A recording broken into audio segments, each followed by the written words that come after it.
Hola chicos y bienvenidos a esta serie de videos en los cuales hablaremos del tema de sangre y de algunos puntos acerca de hematopoiesis. Los contenidos de los videos pues son estos. Primero hablaremos de algunas generalidades, después hablaremos de la célula más típica de la sangre que es el eritrocito. Posteriormente hablaremos de algunas células que también podemos encontrar dentro de la sangre, como los leucocitos y además de las plaquetas. Y finalmente, pues hablaremos de médula ósea y hematopoiesis.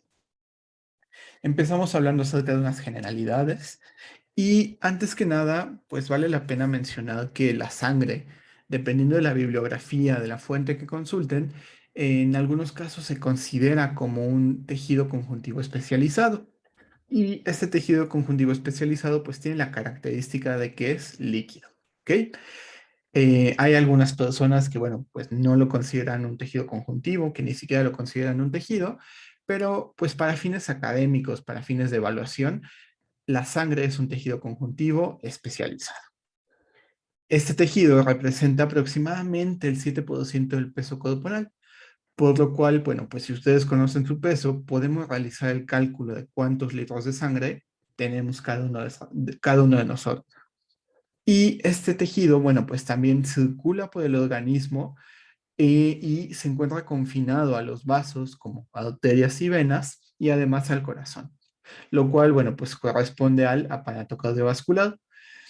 Este, este tejido normalmente, como les mencionaba, se encuentra confinado a este sistema cardiovascular, pero hay algunas pequeñas excepciones en las cuales podemos encontrar sangre fuera de este sistema cardiovascular y que es completamente normal. Estas pequeñas excepciones las veremos con el tiempo, pero por el momento, pues quédense con la idea que la sangre se queda confinada al sistema cardiovascular. En cuanto a a las funciones de la sangre, bueno, pues la primera de ellas y tal vez la más representativa es su función de transporte. La sangre transporta células, transporta plaquetas, transporta electrolitos, nutrimentos, transporta también desechos y transporta el oxígeno. Por lo cual, bueno, probablemente esta sea la función que destaque más en cuanto a la sangre. Pero también tiene otras funciones como la regulación de la temperatura mediante la redistribución de este flujo sanguíneo. También la sangre funciona como un amortiguador o un buffer del pH, sobre todo por algunos solutos que tiene como el bicarbonato que nos ayudan a amortiguar pues los cambios de pH. Y al contener, bueno, pues una gran cantidad de agua y de electrolitos, pues también nos ayuda a mantener el equilibrio osmótico. Cuando estudiamos la sangre, bueno, pues habitualmente lo que se hace en los laboratorios, lo que se hace en los hospitales, es que se toma una muestra de sangre típicamente venosa. Esta muestra de sangre se puede poner en tubitos, tubos de ensayo, que pueden tener o no pueden tener anticoagulante. Cuando la sangre se pone en un tubo con anticoagulante, podemos ver esta distribución de capas, ¿no? Donde en la parte más superior podemos encontrar el plasma, que son los elementos de la sangre que no contienen células, ¿ok? Que no contienen plaquetas, que no contienen eritrocitos, que no contienen leucocitos. Es decir, es únicamente agua y las proteínas que encontramos dentro de de la sangre. Esto es el plasma. Después vamos a tener una capa leucocitaria que, bueno, como su nombre lo dice, contiene a los leucocitos y que habitualmente se menciona que representa aproximadamente un 1% del volumen sanguíneo. Y por debajo, bueno, pues tenemos a todas las células de la sangre, específicamente, bueno, a los eritrocitos y a las plaquetas que nos van a formar el hematocrito, ¿ok? Esto es una muestra en la cual tiene anticoagulante. Pero si tomamos una muestra y la ponemos en un tubo de ensayo que no tiene anticoagulante, es decir, que permite la coagulación de la sangre, vamos a ver una muestra de este tipo. En el fondo vamos a encontrar un coágulo de sangre que va a contener a todas las células de la sangre, eritrocitos, leucocitos, y además va a tener a las plaquetas.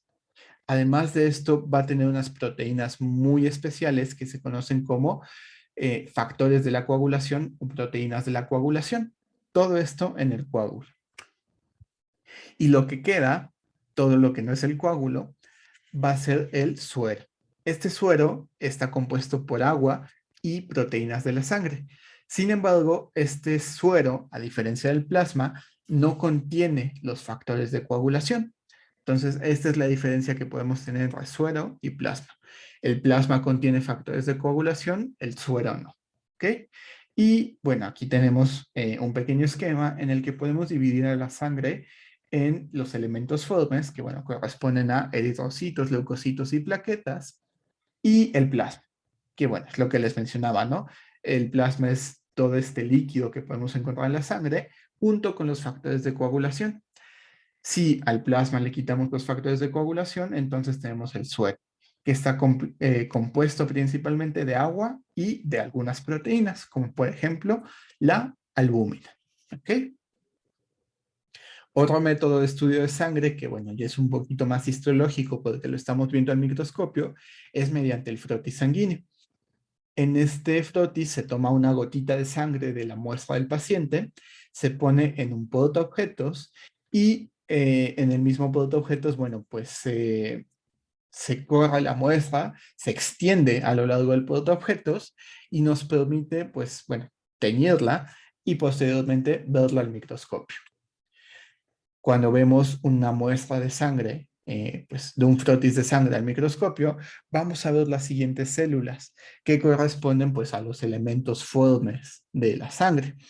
Los eritrocitos, las plaquetas, los granulocitos, los linfocitos y los monocitos. ¿Ok?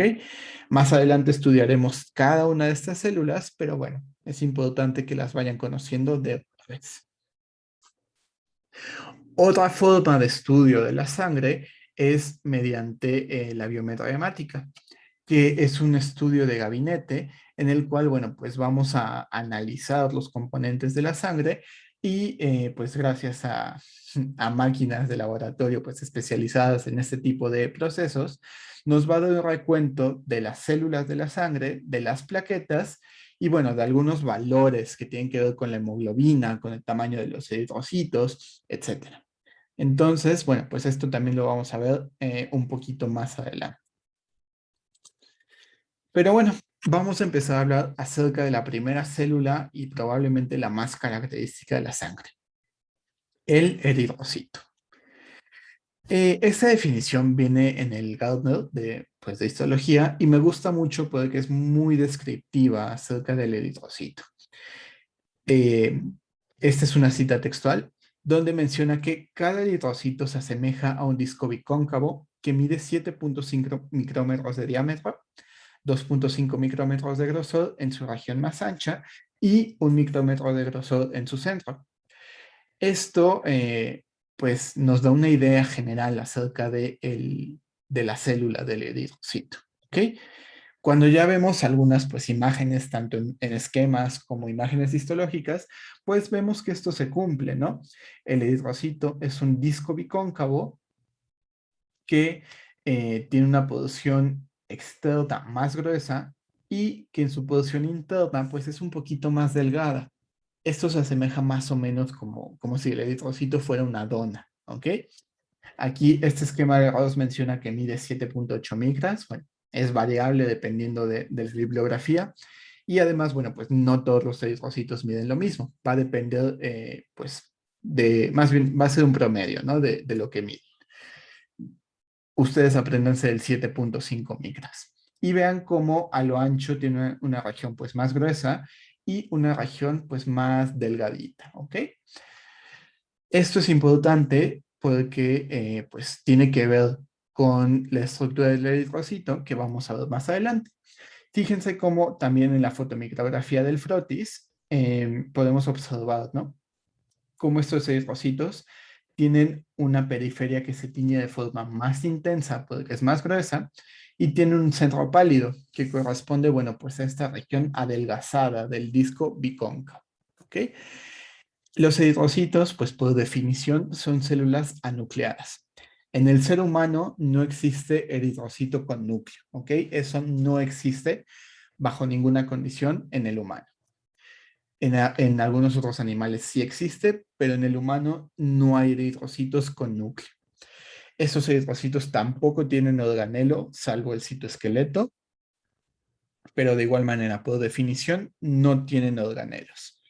Y en vez de tener organelos, tiene una proteína muy particular, muy especial y que nos permite, pues, existir como especie, existir como organismos, que es la hemoglobina, que ustedes probablemente ya conozcan y que es la proteína involucrada en el transporte del oxígeno.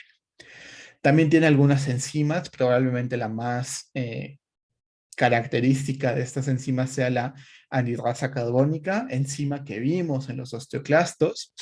Y como les mencionaba, tienen un citoesqueleto muy especial y muy bien pues organizado, lo cual le va a conferir ciertas características, sobre todo flexibilidad, a esta célula.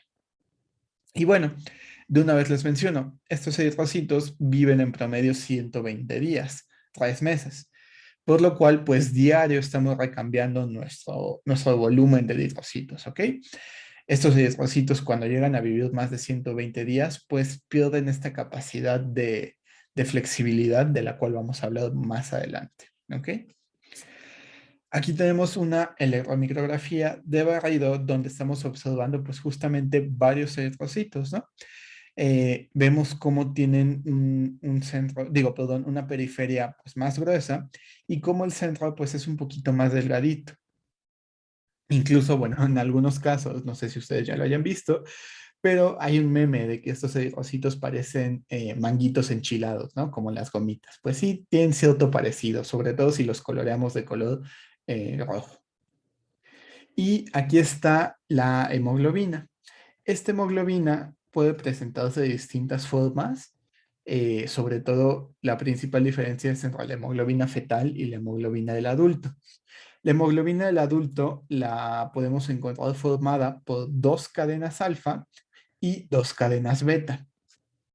Cada una de estas cadenas con un grupo hemo que además tiene pues un hierro adherido a su grupo hemo, lo que permite que tengamos, bueno, pues 4 sitios de unión para el oxígeno en cada molécula de hemoglobina. La hemoglobina fetal es un poquito más distinta, está formada por 2 cadenas alfa y 2 cadenas gamma, que tienen la característica de que tienen una mayor afinidad por el oxígeno.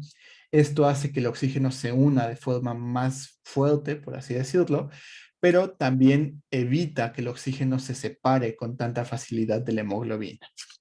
Y tenemos una segunda forma de la hemoglobina del adulto, que está formada por 2 cadenas alfa y por 2 cadenas delta. ¿Ok? Pero en su mayoría la hemoglobina del adulto es esta hemoglobina A, que está formada por 2 cadenas alfa y 2 cadenas beta.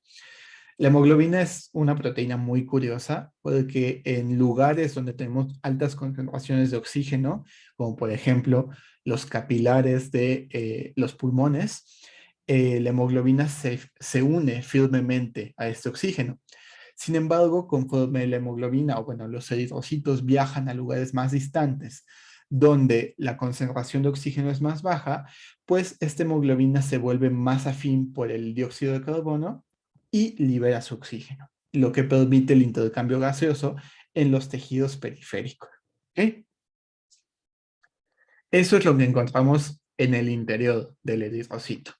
Pero digamos que la parte más característica de esta célula es su membrana que, bueno, se asocia a su citoesqueleto.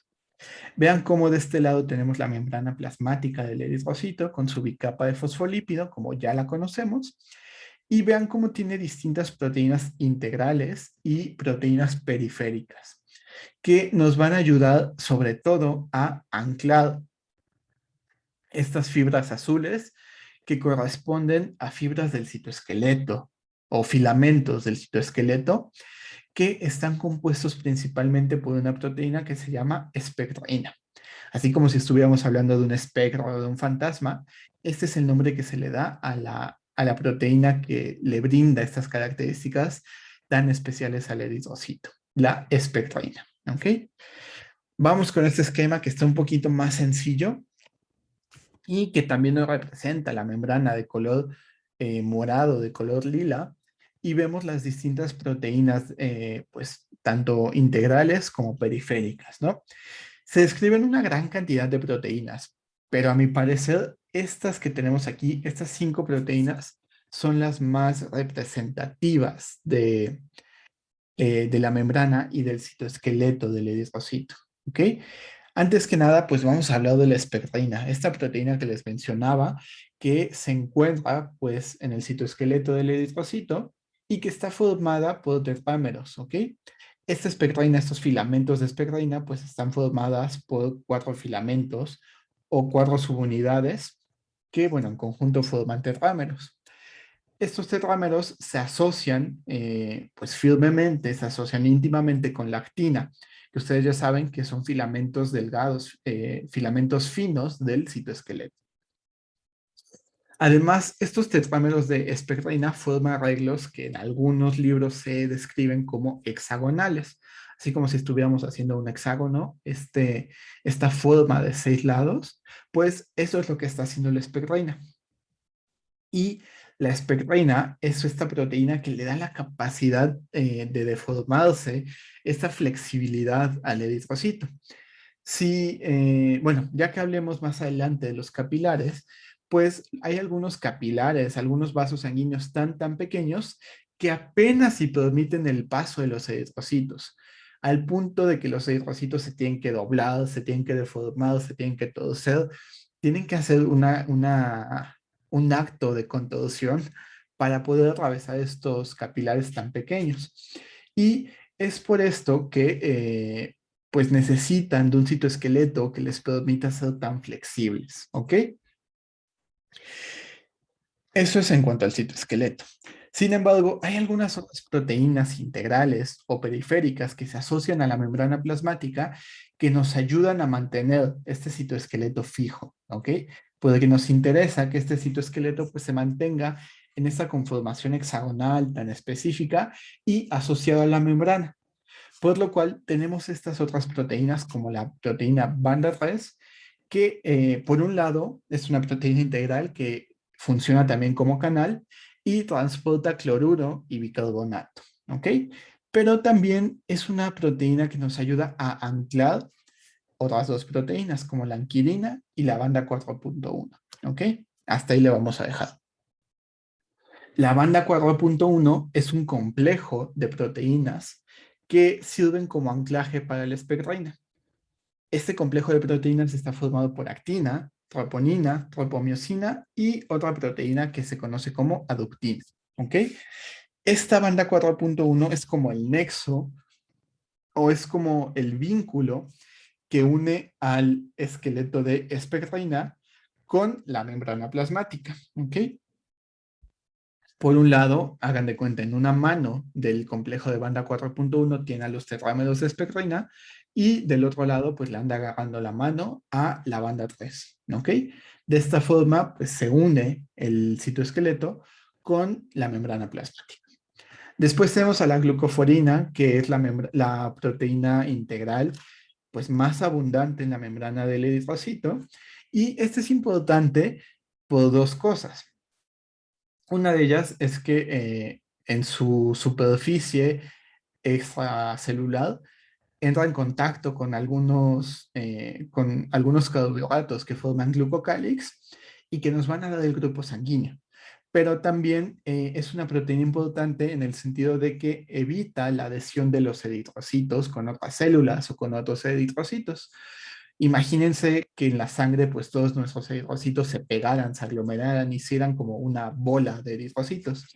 Pues no, esto no sería muy útil, por lo cual la glucoforina C en específico nos ayuda a mantener cada eritrocito pues separado. Y por último tenemos a la anquilina, la cual, bueno, pues también es una proteína que permite el anclaje para la espectrina junto con la banda 3, ¿ok? Aquí tenemos a la anquilina. Estos filamentos rojos y amarillos pues corresponden a la espectrina. Y vean, aquí tenemos a la banda 3 que se une a, aquí tenemos la anquilina, los tetrámeros de espectrina y aquí tenemos al complejo de banda 4.1. ¿Ok? Entonces vean cómo todas estas proteínas están íntimamente relacionadas y nos permiten mantener esta forma que necesitamos en el citoesqueleto del eritrocito.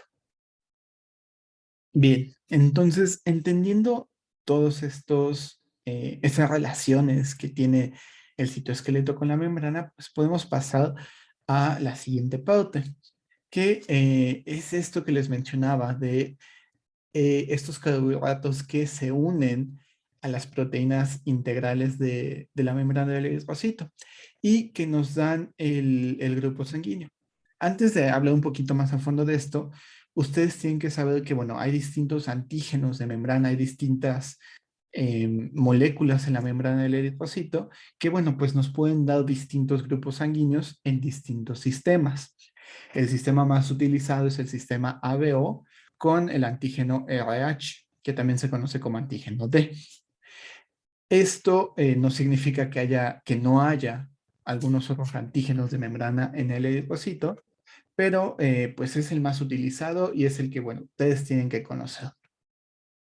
Ustedes saben que tenemos en el sistema ABO 4 tipos sanguíneos, A, B, O, que bueno, en realidad es 0, pero por convención mencionamos que es O, y el AB.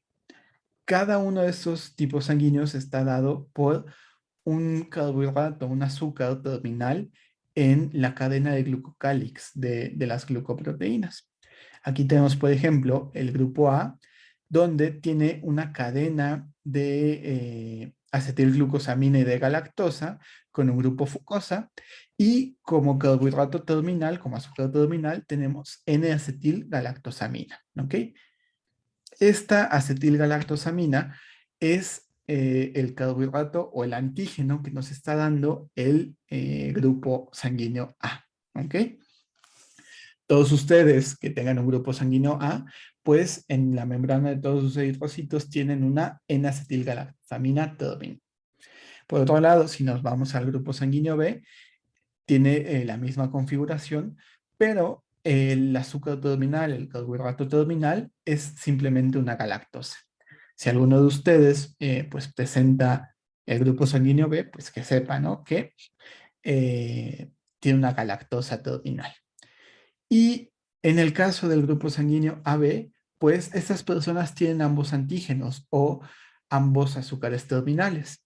En algunas cadenas van a presentar N-acetilgalactosamina y en otras cadenas van a presentar galactosa. ¿Ok? Por último, en el grupo sanguíneo tipo O, que bueno, en realidad es tipo 0, no presenta ninguno de estos dos antígenos, no presenta ni galactosa ni N-acetilgalactosamina. La cadena de carbohidratos acaba en la galactosa que está conectada al grupo fucosa. ¿Ok? Es por esto que hay algunas reacciones de transfusión sanguínea que, bueno, pues son reacciones autoinmunes, ya que se están reconociendo algunos antígenos que no son propios. Por ejemplo, si yo soy, por un ejemplo, si yo fuera tipo A, pues todos mis eritrocitos tienen N-acetilgalactosamina. Y si por algún motivo necesito una transfusión sanguínea y me llegan a dar sangre de alguna persona tipo B, pues mi sistema inmune va a decir, ¿qué onda? Este eritrocito no tiene acetilgalactosamina, tiene galactosa. No es mío, es extraño, tengo que atacarlo. ¿Ok? Es por esto que hay algunos grupos sanguíneos que son compatibles con otros y pues algunos que pueden recibir, otros que pueden donar, etcétera. Así ya, como detalle, este son el tipo de pruebas que se realizan que se pueden realizar para determinar el grupo sanguíneo de alguna persona, que se conocen como pruebas de aglutinación. Y normalmente, bueno, ponemos una gotita de sangre del paciente, ponemos un antisuero y dependiendo de en dónde aglutina, pues es el grupo sanguíneo de la persona. Por ejemplo, si aquí en donde tenemos marcado A, que es donde pusimos el antisuero para el antígeno A, que es este de aquí, pues viéramos una reacción de aglutinación, pues entonces significaría que la persona es tipo A. También podemos hacer este tipo de pruebas para determinar el grupo sanguíneo RH, que puede ser positivo si está la presencia del antígeno RH, o negativo si este antígeno pues no está presente, ¿no? Y aquí vemos la aglutinación. lo que nos dice que esta persona pues es positiva para el antígeno RH. Esta prueba de aglutinación es mía, yo la hice en una práctica y bueno, pues les dejo de tarea, ¿no? Que para la clase me digan qué tipo sanguíneo soy yo. Ya les di una pista, ¿vale? Y bueno, aquí tenemos algunas imágenes, algunas fotomicrografías. De este lado tenemos lo que parece ser un corte semifino teñido con azul de toluidina y vemos un capilar, ¿no? Uno de los vasos pequeños más, vasos sanguíneos más pequeños que tenemos en el organismo. Y vean cómo aquí, pues los eritrocitos están pasando prácticamente en fila india, ¿no? Sobre todo en esta parte. Aquí tenemos el extremo venoso de un capilar y esto ya es el capilar per se. Vean cómo pues los eritrocitos iban uno por uno y apenas si caben en la pared del capilar. Y bueno, aquí tenemos otra electromicrografía de barrido donde pues vemos a estos eritrocitos tan característicos. ¿Ok? Hay algunos casos, algunas enfermedades, como las que tenemos en estas imágenes, donde el citoesqueleto del eritrocito o la hemoglobina del eritrocito están pues afectadas, están defectuosas y nos dan estas formas tan extrañas, tan anómalas, como por ejemplo estos eritrocitos en forma de esferas, que bueno, pues es completamente anormal y estos eritrocitos como en forma de media luna, ¿no? Y aquí, que también es completamente anormal. Les voy a dejar de tarea investigar un poquito acerca de estas enfermedades y bueno, las platicaremos en clase también. Para acabar ya con el tema de los eritrocitos, pues hablar un poquito de los valores de la biometría hemática, ¿no? Que pues podemos encontrar estos valores asociados a los eritrocitos, ¿vale? Primero vamos a hablar acerca pues, de los eritrocitos, ¿no? Los valores más o menos normales que podemos empezar a sospechar en una persona sana van a depender del sexo. Si es un hombre, podemos encontrar una concentración un poquito más alta de eritrocitos, mientras que en las mujeres, bueno, normalmente se describe un valor un poquito más bajo. Aquí los tenemos. Se miden, pues, esta cantidad por 10 a la 6 en cada microlitro. ¿Ok? Después podemos medir la hemoglobina. Esta hemoglobina se va a medir en gramos sobre decilitro y de igual manera en hombres este valor puede ser un poquito más alto y en mujeres un poco más bajo. Normalmente en cuanto a hemoglobina, bueno, pues ustedes apréndanse, ¿no? El 15 más menos 2 más menos 3, ¿ok?